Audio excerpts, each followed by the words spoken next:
before this example, we've been always having 1 in the numerator. Well, now we need to talk about if we have a number other than 1 in the numerator in our rational exponents. It's actually not that bad. All you do is everything's exactly the same. Since I have b raised to the m over n, I still do the nth root of b, and then you just put that in parentheses, and then you're going to have to raise it to the m power.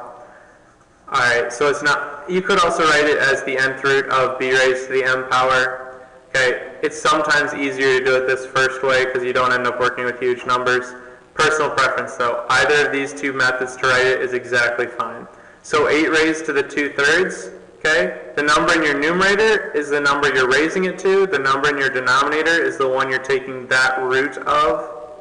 So 8 raised to the 2/3, we take the third root of 8, and then we square it. So the cubed root of 8 is 2, and then you just square that, and you would get 4.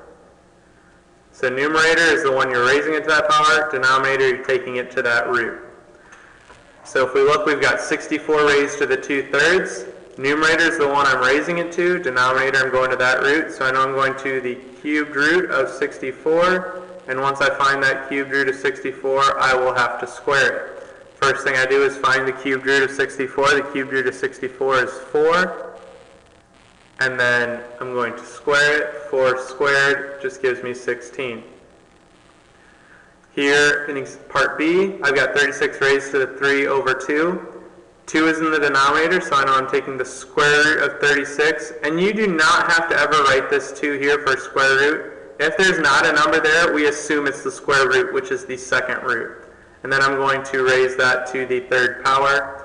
Well, the square root of 36 is 6 raised to the third power, and 6 raised to the third power is 216. So hopefully not too tricky. Denominator, you go to that root. Numerator, you go to that power. Denominator, go to that root. Numerator, go to that power.